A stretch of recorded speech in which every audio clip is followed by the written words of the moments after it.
Greetings to all. Myself, Dr. Linta Arora, Assistant Professor, Department of Botany, Government PG College, Bara, Rajasthan. Today, we are going to study about fossil seed plants. आज हम बच्चों fossil seed plants के बारे में study करेंगे। सबसे पहले हम आते हैं फॉसिल्स, जीवाश्म क्या है, what are fossils. Fossils are the remains or marks of plants and animals that lived a very long time ago. They are usually found in rocks and stones. Fossils क्या हैं?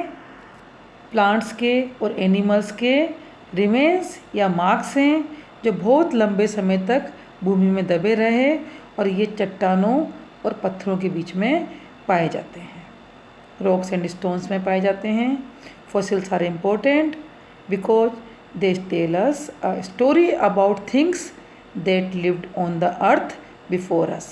फॉसिल्स हमारे लिए important क्यों हैं? क्योंकि आज हम present में जी रहे हैं, लेकिन हमसे पहले किस प्लांट्स का और किस एनिमल्स का पृथ्वी पर आधिपत्य था, ये सब हमें फॉसिल्स के द्वारा ही मालूम पड़ता है। What are fossils? जीवाश्म क्या है? फॉसिल्स जो है ये लैटिन वर्ड फोडेर से आया, जिसका मतलब है डिग, खोदना, यानी खोद कर निकाला गया भाग, जिससे कि हमें मालूम पड़ता है कि हमसे पहले पृथ्वी पर कौन कौन से जीव जंतु और पेड़ पौधे उपस्थित थे। प्राचीन काल में पाई जाने वाली वनस्पति के कोमल अंगों तथा अधिकांश जातियों के समाप्त होने पर बैक्टीरिया द्वारा अपघटन हो गया, लेकिन कुछ पौधों के कठोर अंगों व वृक्षों में किन्हीं कारणों से पूर्णतः विघटन नहीं हो पाया। सॉफ्ट पार्ट थे प्लांट्स के, एनिमल्स के, उनको क्या करा, बैक्टीरिया द्वारा वो अपघटित हो गए हैं। लेकिन कुछ हार्ड पार्ट, जैसे कि एनिमल्स में बोन्स हैं, प्लांट्स के कुछ हार्ड पार्ट्स हैं, उनका अपघटन नहीं हुआ और वो मिट्टी के अंदर या तो अविघटित रूप से या आंशिक विघटित रूप से भूमि के परतों में तथा अवसादी चट्टानों में सुरक्षित रह गए। कहाँ पर रहे वो सुरक्षित रूप से? अर्थ क्रस्ट में और सेडिमेंट्री रॉक्स में वो सुरक्षित रह गए। कालांतर में चट्टानें खोदने पर भूगर्भ में छिपे सुरक्षित प्राचीन काल में दबे पौधों के अवशेष मिले, जिन्हें हम फॉसिल्स कहते हैं। किसे फॉसिल्स कहते हैं? चट्टानें खोदने पर भूगर्भ में छिपे सुरक्षित प्राचीन काल में दबे पौधों के अवशेष मिले, जिसे हम फॉसिल्स कहते हैं। अब हम आते हैं फॉसिलाइजेशन पर। What is fossilisation?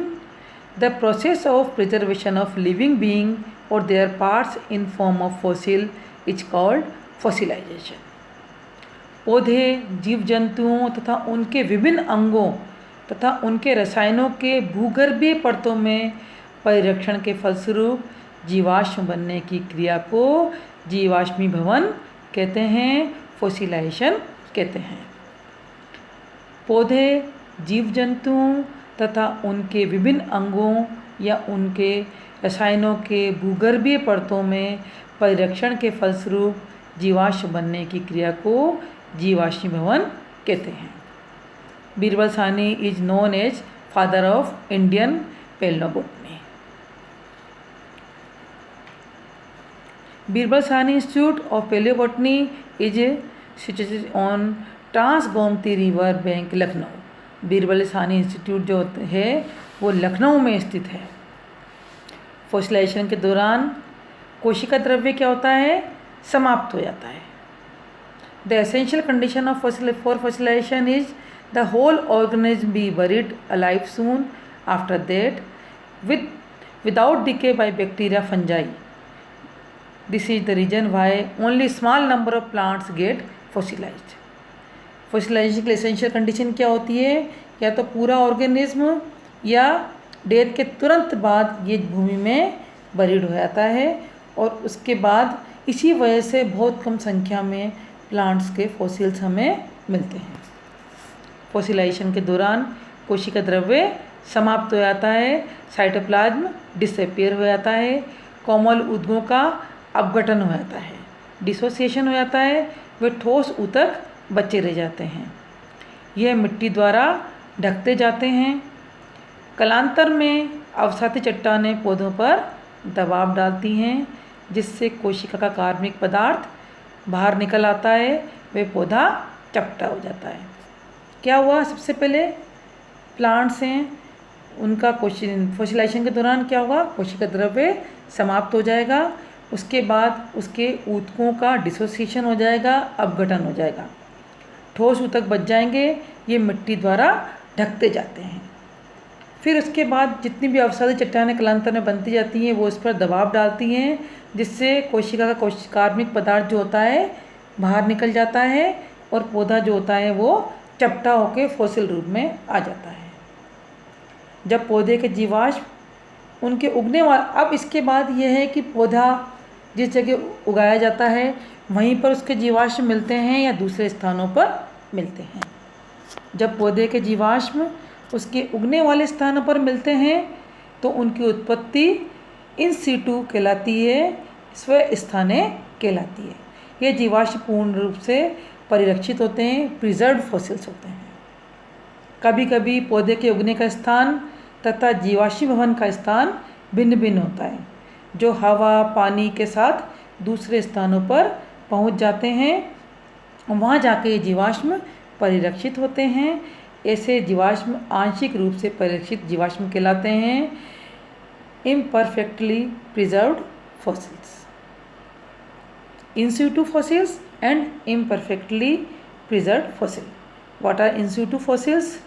जब पौधे के जीवाश्म उनके उगने वाले स्थानों पर मिलते हैं तो ये स्वस्थानिक जीवाश्म कहलाते हैं। ये जीवाश्म पूर्ण रूप से परिरक्षित होते हैं, प्रिजर्व्ड होते हैं। इम्परफेक्टली प्रिजर्व्ड फॉसिल्स, जब जीवाश्म पौधे के उगने का स्थान व जीवाश्मीकरण का स्थान भिन्न भिन्न होता है, जो हवा पानी के साथ दूसरे स्थानों पर पहुंच जाते हैं, तो ऐसे जीवाश्म आंशिक रूप से परिरक्षित जीवाश्म कहलाते हैं।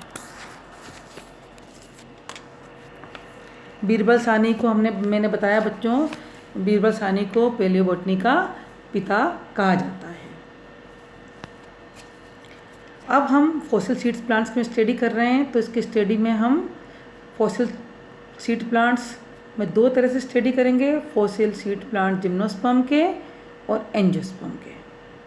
Fossil gymnosperm and fossil angiosperm के रूप में हम इसकी स्टडी करेंगे।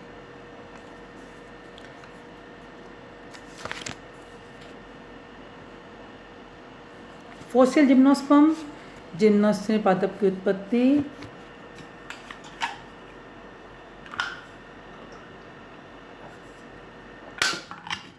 जिम्नोस्पर्म पादप की उत्पत्ति 27 करोड़ वर्ष पूर्व पैलियोजोइक एरा, पैलियोजोइक महाकल्प के पर्मियम काल में हुई। जिम्नोस्पर्म पादप की उत्पत्ति 27 करोड़ वर्ष पूर्व पैलियोजोइक एरा के पर्मियन एरा में हुई। ये पादप 18 करोड़ वर्ष पूर्व मेसोजोइक महाकल्प के जूरासिक काल में प्रभावी वनस्पति के रूप में उपस्थित थे। प्रभावी वनस्पति के रूप में कब बच्चों उपस्थित थे? ये 18 करोड़ वर्ष पूर्व मेसोजोइक एरा के जूरासिक पीरियड में ये प्रभावित वनस्पति के रूप में उपस्थित थे। इन पादपों की अधिकांश जातियों का 11 करोड़ वर्ष पूर्व क्रिटेशियन काल में पतन हो गया। इन पादपों की अधिकांश जातियों का 11 करोड़ वर्ष पूर्व क्रिटेशियन काल में पतन हो गया। वर्तमान में जिम्नोस्पर्म एक छोटा वर्ग रह गया, जिसमें 70 वंश व 725 जीवित जातियां रह गई हैं। इस वर्ग के पादपों का बड़ा हिस्सा पूर्णतः विलुप्त हो चुका है, व अधिकांश सदस्य आज केवल फॉसिल के रूप में उपस्थित रहते हैं।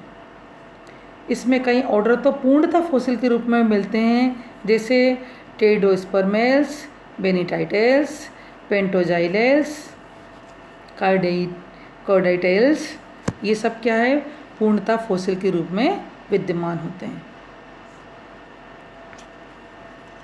इन सब में नीटेल सबसे एडवांस ऑर्डर माना जाता है, जिसके कई लक्षण एंजियोस्पर्म के समान होते हैं। सबसे एडवांस ऑर्डर कौन सा माना जाता है? नीटेल्स माना जाता है, जिसके सारे लक्षण एंजियोस्पर्म के समान होते हैं। अब एक प्रतिनिधि जिम्नोस्पर्म के रूप में विलियम सोनिया की हम स्टडी जो है बच्चों हम नेक्स्ट वीडियो में करेंगे। किसकी? विलियम सोनिया की जो स्टडी है हम नेक्स्ट वीडियो में प्रतिनिधि जिम्नोस्पर्म के रूप में करेंगे। Thank you. Thanks a lot बच्चों।